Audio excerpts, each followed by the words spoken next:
over here! I can't even remember how long I've been playing Mortal Kombat games. Safe to say, we're pretty much obsessed with landing that iconic spear, screaming, "Get over here!" and pulling off clutch Crushing Blow punishes with Scorpion. Naturally, I was in the theater for almost all of the Mortal Kombat movies, live action and animated, but honestly, walking out after finishing Mortal Kombat in 2021, I had some mixed feelings.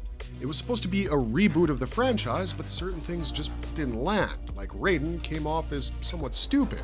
I mean, where were you when Shang Tsung invaded your temple, dude? Anyways, the list goes on. There was a lack of backstory, some poorly choreographed fight scenes, and worst of all, Cole Young. Now, in January 22, we learned that a sequel to Mortal Kombat was happening, and soon it was followed by an update that Lewis Tan would be returning as Cole Young in the 2026 film. Frankly, we believed the franchise was doomed, and we were fairly scared to book tickets for May 8th, but guess what? The early reviews of Mortal Kombat 2 are out, and as a pleasant surprise, they are good. It's showtime. Mortal Kombat 2 held a special fan screening in Los Angeles on April 27th. Members of the press and other lucky viewers have taken to social media to share their thoughts on the film, and their reviews suggest that fans of the video game are in for a treat. Chris Killian, a prominent host and content creator for comicbook.com, posted on his X account that the sequel was a stark improvement over the first one in just about every way possible. Better fights, cooler costumes, and nastier fatalities. He also added, "It's all still quite campy, but aw damn, it's a gory good time. MK2 is fun as hell and the most faithful Mortal Kombat movie yet." Brandon Davis, too, appreciated the second film in comparison to the 2021 outing, saying, "Mortal Kombat 2 is the movie we should have gotten the first time. It feels more confident and comfortable embracing its video game roots to huge benefit. It's a fun, fast-paced, ridiculous bloodbath with great action. Katana is the heart of it. Kano is hilarious. My 90s inner child couldn't be more satisfied." We had a fair idea about Mortal Kombat 2 was about from the trailer and discussions. Simon McQuoid returned as director with a new screenwriter, Jeremy Slater. In an interview with SFX magazine, Simon mentioned that this time he would be approaching the movie by embracing the twisted world of the game and said, "The thing we wanted to embrace was the outrageous nature of Mortal Kombat. I got better at seeing that as an advantage. Then, we amplify things so that we carve out our own unique space in the greater cinematic landscape." Slater sparked further interest when he revealed, "When I was first hired to write Mortal Kombat 2, the studio had a lot of data and fan feedback regarding the first movie. We could study the moments that got the fans buzzing, but we could also pinpoint the areas where the movie had failed to connect. It was the ultimate cheat sheet when we sat down to design the sequel. If the fans were unhappy about some of the tweaks to the overall mythology, we knew to steer clear of those areas. We didn't want to retcon anything from the first movie, but we looked for clever narrative ways to either sidestep or simply ignore those problems entirely. But the data also showed us what was working. The fans loved how much care was taken to replicate the details of the world. The authentic casting, the accurate costumes, and all the specific moves and bloody fatalities taken right from the games. They also liked the film's dark sense of humor, particularly all the colorful insults from Josh Lawson's Kano character.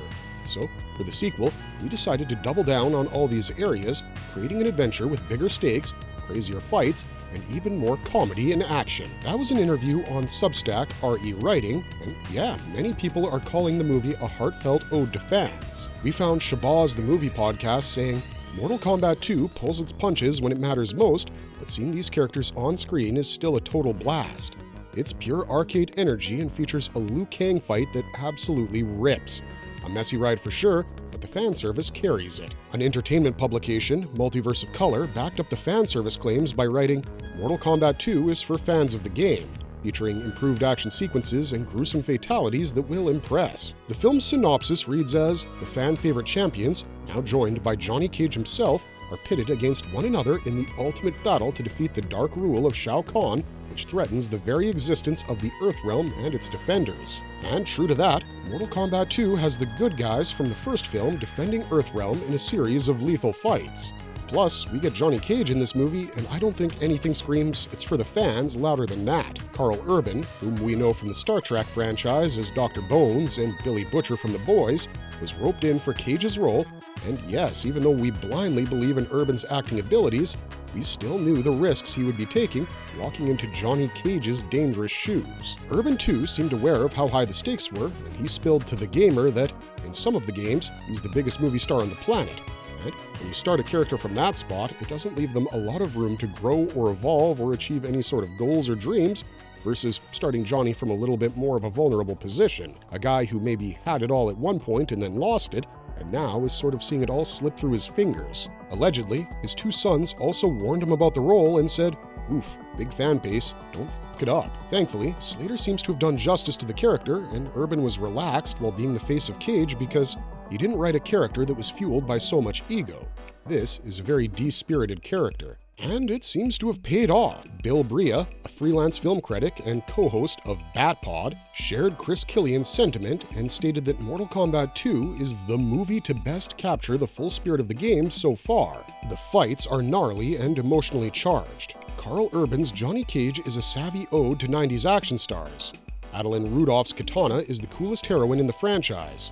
It's a bloody good time. We're still not sure if he can take down Homelander, but he's surely taken home a whole lot of love from Mortal Kombat fans. Returning stars include Louis Tan as Cole Young and Jessica McNamee as Sonya Blade. As we mentioned, most fans weren't happy about Cole's character returning, and honestly, Sonya too has been called out as a bad casting choice, let alone her questionable fight against Kano in the end.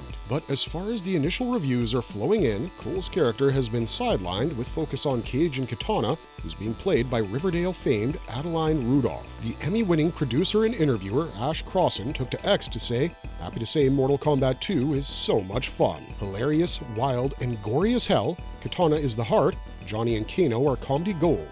It's high octane and packed with a lot of great references. I personally love the first one, but this one is a level above." Film critic Michael Lee echoed Ash's sentiments and said Mortal Kombat 2 is a fun popcorn flick. The fights are bloody, the stakes are higher, and the dynamics stronger than its predecessor. Carl Urban's Johnny Cage brings metacomedy and JCVD energy, while Adeline Rudolph's Katana gives the carnage emotional weight. So before we even enter the theater, it's safe to assume that Katana and Cage are the building blocks of Mortal Kombat 2, and they've nailed it. However, Jessica McNamee has been preparing to deliver a sassier version of Sonya in Mortal Kombat 2 and told Us Weekly, "I found myself taking inspiration from real-life soldiers, and weirdly, animals, specifically tigers. I love to watch videos of big cats prowling around on high alert and keeping their wits about them. And thankfully, the general consensus suggests that she's improved a lot in the sequel. Scorpion 2 has a great role in the movie because the director has already assured us on IGN that Scorpion plays a pivotal role in this movie. It's really just about giving every character a strong reason to exist in the world and giving them a way that each of them can start in one place and end in another. So we did that with Scorpion as well. He does an amazing job, hero again, and there's some pretty wild stuff he does with Noob, and it's very satisfying. It's exciting to know that the fans have got them waiting for them, this wonderful epic fight that plays out. We also have Josh Lawson and Ludi Lin returning as Kano and Liu Kang respectively, and they too have been appreciated time and again by users. Journalist Law Shama said that the movie improves on everything that worked from the first one, while improving the narrative, character motivations, and upping the action. Johnny Cage, Kano, and Baraka are hilarious, Katana is perfect, I'm ready for round 3. Liu Kang's performance has also been praised.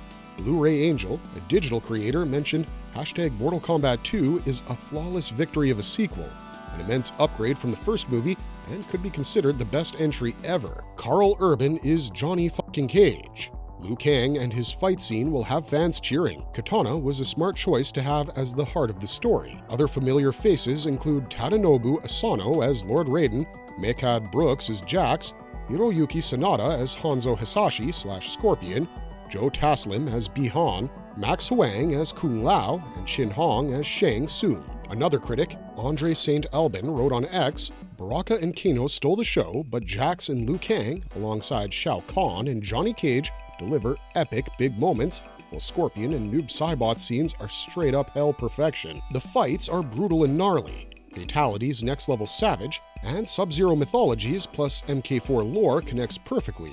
You'll see why. This one flies by in a deadly, adrenaline-fueled rush. Good lord, I can't wait to see why. Yeah, it sounds like Mortal Kombat 2 still has some issues with the story, but its high-tension action sequences and bloodbath fatalities have compensated for that. Omelette wrote, Mortal Kombat 2 compensates for its very simple script, sometimes overly so, with what the fans want, recreations of scenarios, costumes, and tons of blood. Better than the previous one. Finally, we have a tournament, and yes, with moves, famous scenarios, and loads of references indeed. Fun guaranteed. Meanwhile, Kevin Phoenix of Big Gold Belt Media said, flawless victory. Mortal Kombat movie is next level with deadlier fights, sharper dialogue, and truly combat-worthy fatalities. The iconic stages, Outworld, Edenia, and costumes are brought to life in incredible fashion, reminding me why MK ate so many of my quarters. Oh yeah, Mortal Kombat fans, we're so back. However, there are some who weren't really impressed by Mortal Kombat 2. Jacob Kleinman from Polygon wrote, I saw Mortal Kombat 2 last night. It's essentially a 2-hour apology for the 2021 movie. Barely any plot, fight scenes designed to look like 2D video game battles, cutscene-level dialogue, Marvel-style quips, exploding heads. Look, it's a fun movie, but a paper-thin one at best. That being said, I'm sure fans can ultimately decide for themselves, but what I can tell you from these reviews is that Mortal Kombat 2 is definitely worth the watch. Alright guys, that's it for today. Let's hope the early buzz actually ends up translating into positive reviews once the critics are officially allowed to publish them. For now though, I'm going to take the breadcrumbs and call in sick on May 8th. Jump into the comments and let us know your thoughts, and if you like this video, don't forget to hit that bell icon to tell us you want to see more stuff like it. We'll see you in the next one, but thanks for watching, stay safe out there, and have an amazing day.